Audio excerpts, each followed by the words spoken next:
Previous part में हम लोग 77 क्वेश्चन कर चुके थे। आज इस पार्ट में हम लोग देखेंगे 78 क्वेश्चन।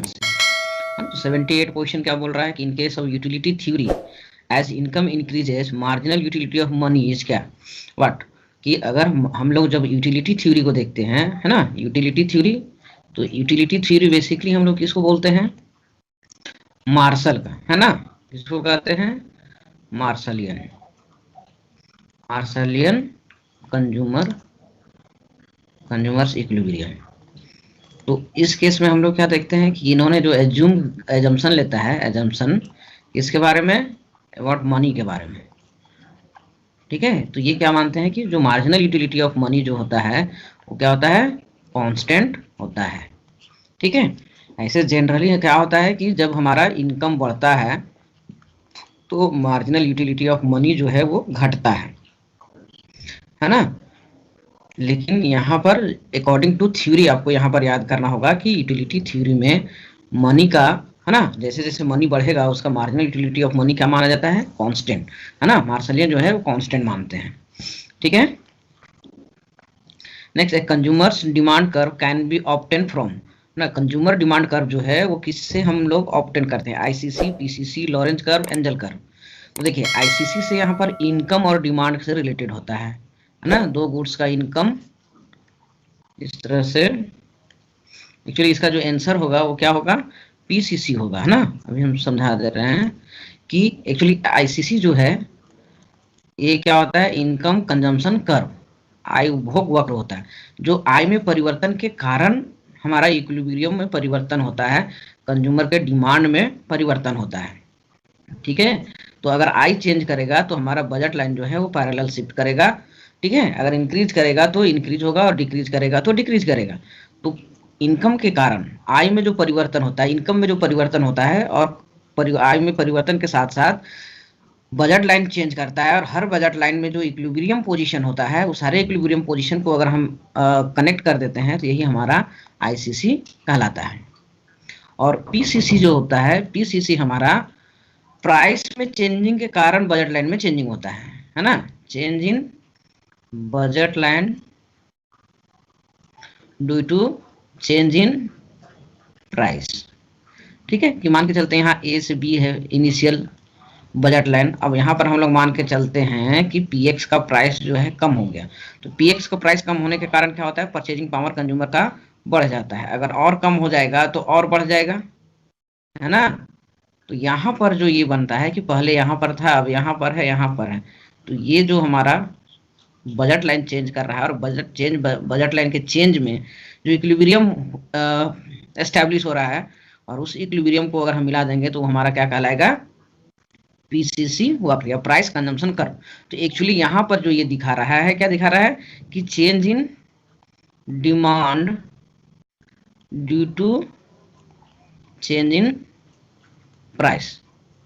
तो ऐसे भी डिमांड लॉ में हम लोग क्या देखते हैं कि x D is a function of price, है ना, कि demand is a function of price. तो यहाँ पर जो हमारा मांग में परिवर्तन हो रहा है, डिमांड में जो परिवर्तन हो रहा है, वो किसके कारण चेंज हो रहा है? ड्यू टू प्राइस के कारण।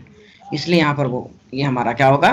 PP sorry PCC, price consumption curve. Next जो है हमारा इसमें जो था वो एंजल कर्व था। तो एंजल कर्व हमारा बताता है इनकम और कंजम्पशन के बीच का रिलेशन को बताता है ना, कि जब एक कंज्यूमर का आय बढ़ता है तो उसका कंजम्पशन एक्सपेंडिचर कैसे बढ़ता है? कंजम्पशन। ठीक है, इस तरह से। तो ये बेसिकली एंजल कर्व जो है वो इनकम और कंजम्पशन के बीच का रिलेशन को बताता है। तो यहाँ पर एक एक्सिस में कंजम्पशन होगा तो एक एक्सिस में इनकम होगा, जबकि आईसीसी भी बताता है आय में परिवर्तन के कारण डिमांड में परिवर्तन होता है, लेकिन यहाँ पर एक्सिस में दो गुड्स रहेगा, एक्स एंड वाई। ठीक है, और एक जो था इसमें ऑप्शन जो दिया हुआ है वो क्या है?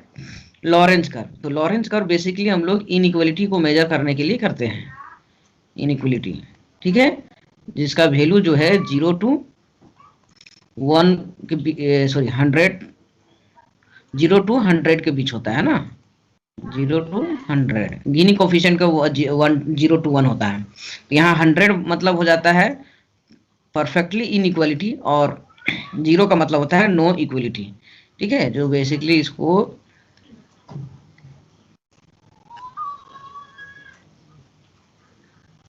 इस तरह से दिखाते हैं हम लोग।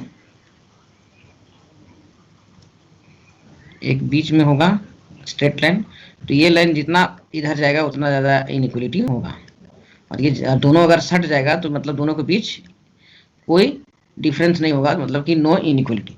यहाँ पर हम लोग को पूछा गया था consumer demand curve can be obtain, यहाँ पर पूछ रहा है कंज्यूमर डिमांड कर्व, मतलब बेसिकली यहाँ पर डिमांड कर्व का बात कर रहा है। तो डिमांड कर्व हमको प्राइस से रिलेटेड होता है, और प्राइस में चेंज के कारण हमारा कौन सा कर्व होता है, पीसीसी कर्व होता है।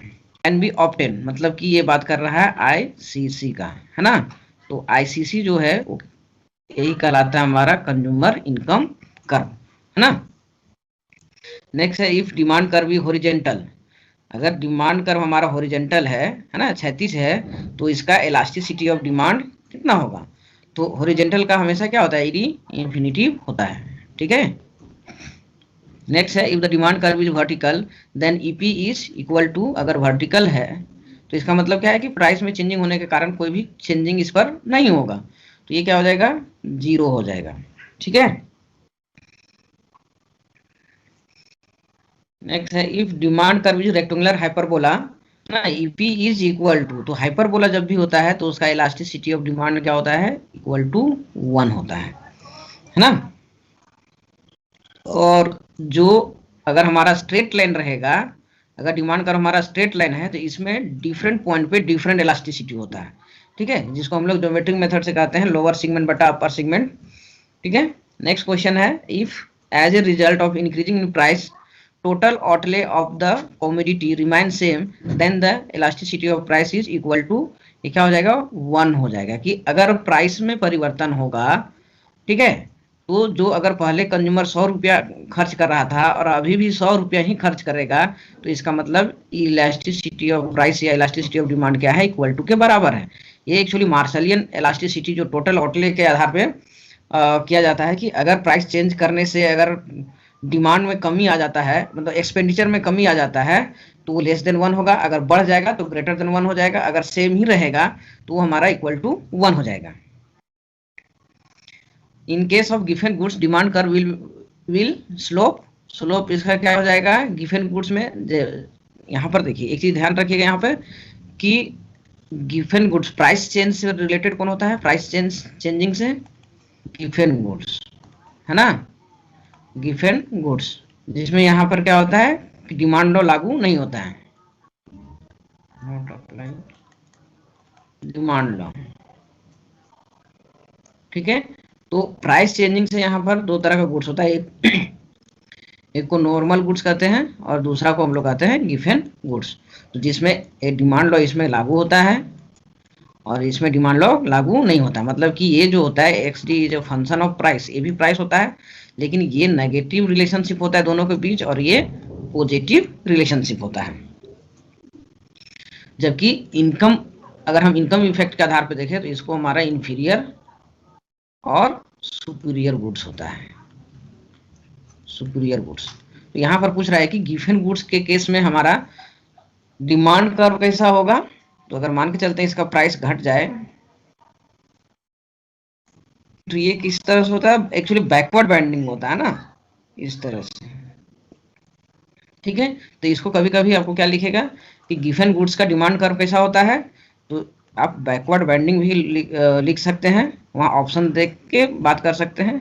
दूसरा चीज इसको हम लोग बोलते हैं अपवर्ड स्लोपिंग, अपवर्ड स्लोपिंग, ये क्या चीज हो गया हमारा पीसीसी। तो यहाँ पर ये क्या दिखा रहा है कि पी का प्राइस बढ़ रहा है तो इसका डिमांड भी बढ़ रहा है, अगर पी प्राइस इसका घट रहा है तो डिमांड भी घट रहा है, मतलब कि दोनों सेम डायरेक्शन में चेंज होता है ना। तो इसलिए इसको हम लोग क्या बोलते हैं, अपवर्ड स्लोपिंग। या फिर ये किधर से किधर जाएगा, राइट टू लेफ्ट जा रहा है ना, इसका जो स्लोप है, कभी कभी स्लोप लेके भी पूछता है, स्लोप क्या है, राइट टू लेफ्ट, है ना, मतलब कि ये इधर से इधर क्यों जा रहा है, ठीक है। नेक्स्ट क्वेश्चन है the relationship between the income level and the quantity of commodity purchased by the consumer is represented by which curve, है ना, कि आय में परिवर्तन और कमोडिटी परचेज के बीच कौन सा कर्व शो करता है, ठीक है। तो अभी बताए थे कि इनकम और consumption, commodity quantity of commodity करने का मतलब क्या हो गया, कंजम्पशन। ये कौन बताएगा, हमारा एंजल कर्व। ठीक है, कि लग्जरियस नॉर्मल गुड्स के सेंस में इस तरह से होगा, लग्जरियस के केस में इस तरह से होगा, है ना। तो ये इनकम और उसका कितना क्वांटिटी कंज्यूम होगा उसके बारे में ये बताएगा। नेक्स्ट है all given goods are inferior but all inferior goods are not given, the statement is true, है ना। ये देखिए गिवन गुड्स जो होता है तो पॉवर्टी, मतलब कि पूरा पॉवर्टी से रिलेटेड होता है कि उसके पास एकदम आय नहीं है, आय के केस में ये हमारा गिवन गुड्स अराइज होता है। लेकिन इंफीरियर गुड्स हमारा गरीबी के कारण नहीं होता है, मतलब कि उसमें एक इनकम लेवल का रहता है। जैसे कि हम लोग अगर नैनो और ओडी का कंपेयर करेंगे तो वहां पर हमारा क्या हो जाएगा, नैनो इंफीरियर हो जाएगा और ओडी आपका सुपीरियर हो जाएगा। लेकिन अगर हम गिवन गुड्स का बात करें तो ये वैसे गुड्स में लागू नहीं होता है। जैसे कि अगर हम लोग लेते हैं मीट लेते हैं, है ना, चिकन लेते हैं, तो चिकन और मीट के बीच, या फिर ब्रेड के बीच, ठीक है। तो इसलिए हमारा ऑल गिवन गुड्स को हम लोग इंफीरियर गुड्स बोल सकते हैं, लेकिन all inferior goods given goods नहीं हो सकता है। तो ये स्टेटमेंट क्या है, ट्रू है। Of the flowing commodities which has the lowest elasticity of demand, है ना, इसमें से किसका सबसे कम इलास्टिसिटी होता है, तो सॉल्ट का। तो ये क्या होता है, परफेक्टली इनइलास्टिक होता है। ठीक है, इसका ईडी क्या हो जाएगा, 0 हो जाएगा। अब इससे भी कम कोई इलास्टिसिटी नहीं होगा। नेक्स्ट क्वेश्चन है कि cross elasticity of demand between T and sugar. तो टी और शुगर का क्रॉस इलास्टिसिटी क्या होगा। तो यहाँ पर देखिए, यहाँ पर आपको ध्यान रखना होगा कि यहाँ टी और शुगर क्या है, शुगर, है ना। तो ये दोनों क्या है, कॉम्प्लीमेंट्री गुड्स है। कि अगर चाय चाहिए तो आपको शुगर चाहिए, मतलब कि 1 कप टी के साथ 1 स्पून शुगर चाहिए आपको। ठीक है, तो ये हमारा क्या है, कॉम्प्लीमेंट्री गुड्स है। तो अगर हम यहाँ पर मान के चलते हैं कि टी का जो डिमांड है वो डिपेंड करता है एक टी का प्राइस और एक शुगर का प्राइस पे, तो इसका जो चेंजिंग होगा dx1 बाई dp2, ये हमारा क्या होगा, नेगेटिव होगा, है ना। क्यों, यहाँ पर देखिए कि अगर ये x1 है और x2 है और इसका प्राइस p1 है और इसका p2 है, मतलब कि ये आपका t है और ये आपका शुगर है।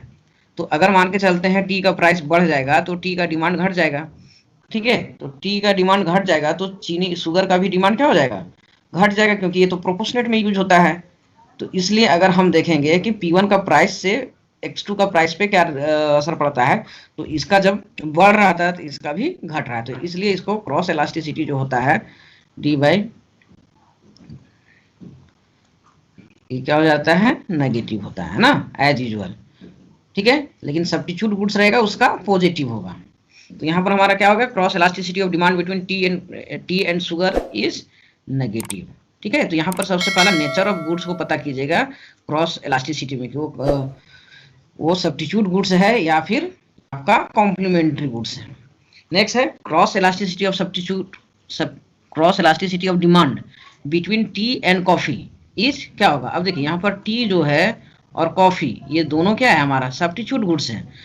ठीक है, तो सब्स्टिट्यूट गुड्स दोनों एक ही काम के लिए यूज करते हैं हम लोग, रिफ्रेशमेंट के लिए। तो यहाँ पर अगर मान के चले कॉफी का प्राइस कम हो जाएगा तो लोग इसको ज्यादा डिमांड करेंगे, टी का कम करेंगे। तो ये हमेशा क्या होगा कि अब इसका जो प्राइस है P1 और इसका P2, है ना, इसका X1 और इसका X2। तो अब देखेंगे कि अगर कॉफी का प्राइस चेंज हो रहा है तो इस पर क्या असर पड़ेगा, तो dx2 बाई dp1, तो ये हमेशा क्या होगा, पॉजिटिव होगा, प्राइस इफेक्ट, है ना। ऐसे ऑलवेज सब्स्टिट्यूशन इफेक्ट जो होता है ऑलवेज नेगेटिव होता है। ठीक है, इसको ऐसे भी समझ सकते हैं कि X1 और X2 ये दो हमारा क्या है, सब्स्टिट्यूट गुड्स है, और ये P1 और P2। तो अगर इसका प्राइस बढ़ जाता है X1 का तो इसका डिमांड घट जाएगा X1 का, तो अगर X1 का डिमांड घट जाएगा तो इसका डिमांड बढ़ जाएगा। तो दोनों का क्रॉस इलास्टिसिटी क्या होगा, पॉजिटिव होगा यहाँ पर, है ना। Price effect, cross price effect भी हमारे यहाँ पर क्या होगा, पॉजिटिव होगा। तो यहाँ पर टी और कॉफी क्या है, सब्स्टिट्यूट गुड्स है, इसलिए इसका दोनों का इलास्टिसिटी, क्रॉस इलास्टिसिटी क्या होगा, पॉजिटिव होगा। नेक्स्ट जो है question, the famous diamond water paradox is related to, है ना। तो डायमंड वाटर पैराडॉक्स जो दिया था, हीरा जल हीरा विरोधाभास, वो कौन दिए थे, एडम स्मिथ, है ना। केन्स का तो इफेक्टिव डिमांड था, रिकार्डो का रेंट थ्योरी था, और हिग्स और एलन का इंडिफरेंस कर्व, ISLM, ये सारा चीज इन लोग का है। नेक्स्ट है total utility x maximum when marginal utility is zero, है ना, कि जहां पर marginal utility zero maximum sorry जहां पर टोटल यूटिलिटी मैक्सिमम होगा वहां पर मार्जिनल यूटिलिटी क्या हो जाएगा, जीरो होगा। ठीक है, तो एम आर जहां पर जीरो होगा वहीं पे टी आर मैक्सिमम होगा। यहाँ तो क्वेश्चन का first law is related to, तो फर्स्ट लॉ जो होता है वो लॉ ऑफ डिमिनिशिंग में लागू होता है, डिमिनिशिंग मार्जिनल यूटिलिटी यूटिलिटी। देखिए डिमिनिशिंग मार्जिनल यूटिलिटी जो है, जैसे मार्शल का जो कंज्यूमर इक्विलिब्रियम है वो दो तरह से होता है, एक कंज्यूमर इक्विलिब्रियम एक सिंगल कमोडिटी और एक मल्टीपल कमोडिटी से होता है, मल्टीपल कमोडिटी। तो सिंगल वाला में क्या होता है, ये लागू होता है डिमिनिशिंग मार्जिनल यूटिलिटी, और मल्टीपल वाला में हमारा क्या होता है, सब्स्टिट्यूशन लॉ लागू होता है। तो इसी सिंगल गुड्स के केस में जो हमारा लागू होता है लॉ ऑफ डिमिनिशिंग या डिमिनिशिंग मार्जिनल यूटिलिटी, इसी को हम लोग बोलते हैं गॉसन का फर्स्ट लॉ। और ये मल्टीपल कमोडिटी के लिए जो होता है जिसको हम लोग इक्वी मार्जिनल यूटिलिटी कहते हैं, उसको हम लोग बोलते हैं सेकेंड लॉ। नेक्स्ट है consumer reaches A saturation point for a product when MU is zero. ठीक है, मतलब कि जहां पर हमारा टोटल यूटिलिटी मैक्सिमम है, इसका मतलब हम पूर्ण रूप से तृप्त हुए, मतलब कि हमारा पेट भर गया। तो पेट कहाँ पर भरेगा, मैक्सिमम सेटिस्फेक्शन वहीं पे मिलेगा जहां पर हम पूरा मतलब कि खाना हम पूरा खा लिए। तो वो पूरा कहाँ पर मिलेगा आपको, जहां पर उसका अब एडिशनल यूटिलिटी जो है, एडिशनल कमोडिटी से यूटिलिटी आपको जीरो मिलेगा। तो जहां पर एमयू इक्वल टू जीरो होता है ना, उसी को बोलते हैं सैचुरेशन पॉइंट या पूर्ण रूप से तृप्ति। यहाँ पर आपको पेट भर गया, मतलब कि अब और आगे खाने की इच्छा नहीं है। नेक्स्ट जो क्वेश्चन है कि इंडिफरेंस कर्व आर पैरेलल। देखिए इसमें कोई वैसा नेसेसरी कंडीशन नहीं होता है कि ये हमारा पैरेलल ही हो, केवल क्या होता है कि ये या तो टच नहीं करना चाहिए और इंटरसेक्ट नहीं करना चाहिए, बाकी बात इस तरह से भी रहेगा तो चलेगा, है ना। तो ये क्या होता है कि आपको ऑलवेज नहीं होता है, नेवर भी नहीं होता है, सम टाइम, है ना, कभी कभी पैरेलल होता है। ठीक है, तो ये कोई नेसेसरी एजम्पशन नहीं है कि इंडिफरेंस कर्व ऑलवेज पैरेलल होता है, कि समांतर होता है, एक दूसरे का समांतर होता है, ये जरूरी नहीं है। बस केवल इसमें इंपॉर्टेंट क्या है कि ये कभी ना तो इंटरसेक्ट करना चाहिए और ना ही टच करना चाहिए। अगर ये दोनों का हो जाता है जिसका मतलब कि दोनों इंडिफरेंस कर्व से आपको सेम सेटिस्फेक्शन मिलेगा।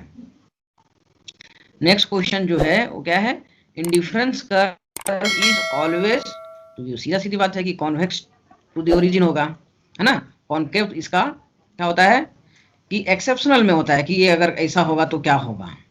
ठीक है, और एल सेफ होगा कब, जब हमारा कॉम्प्लीमेंट्री गुड्स रहेगा, कॉम्प्लीमेंट्री गुड्स, या फिर हम इनपुट आउटपुट प्रोडक्शन फंक्शन अगर हम लेते हैं या लियोन तीफ, तब ये हमारा क्या होगा, एल सेफ होगा। ठीक है, इसको नहीं रखते हैं।